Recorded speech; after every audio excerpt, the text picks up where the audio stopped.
Good morning everyone. সকাল সকাল ছাদে মায়ের কাপড়টা শুকোতে দিতে এসে আমি জাস্ট সারপ্রাইজড। আমি ভাবতে পারিনি যে সত্যি সত্যি আমার যে রেনি লিলি গাছটা ছিল, যেটা একদমই ছিল না, আমি ভাবতেই পারিনি যে গাছটা হবে, সেখান থেকে একটা রেনি লিলি ফুল হয়েছে। Truly surprised.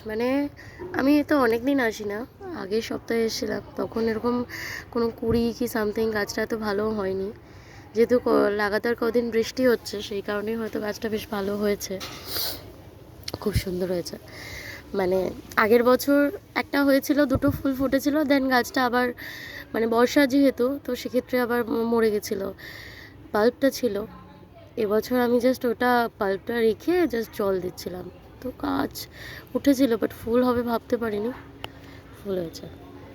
এই আমার একটা অ্যালোভেরা গাছ, যেটা রোদে থেকে থেকে পুরো লাল হয়ে গেছিলো, এই যে এই এরিয়াগুলো এখনও দেখা যাচ্ছে যে লাল লাল হয়ে রয়েছে, সেটা আমি এখানে এনে একটু জল দিয়ে যত্ন করেছি, তো বেশ ভালোই হয়েছে। এইটাও রেনি লিলি মনে হচ্ছে, এখনও শিওর নয়, বিকজ একটা রজনীগন্ধার গল্প আসার কথা ছিল, তো সেটাই কিনা আমি বুঝতে পারছি না, বাট শিওর নয়, মনে হচ্ছে রজনীগন্ধা। বাট রজনীগন্ধা হলে ওর পাতাগুলো আরও একটু বড় বড় হতো, তা নাও হতে পারে, দেখা যাক, ফুল ফুটলে বুঝতে পারবো। বাকি তো গাঁদা ফুলের চারা একটা বেরিয়েছে দেখতে পাচ্ছি, ওখানেও কয়েকটা বেরিয়েছে। কুমড়ো গাছ লাগিয়েছিলাম, বাট অতিবৃষ্টিতে যে হয় পচে গেছে, যে দেখা যাচ্ছে। Okay bye. আমার ফুলটা ভীষণ ভালো লেগেছে, ভীষণ, অসম্ভব সুন্দর।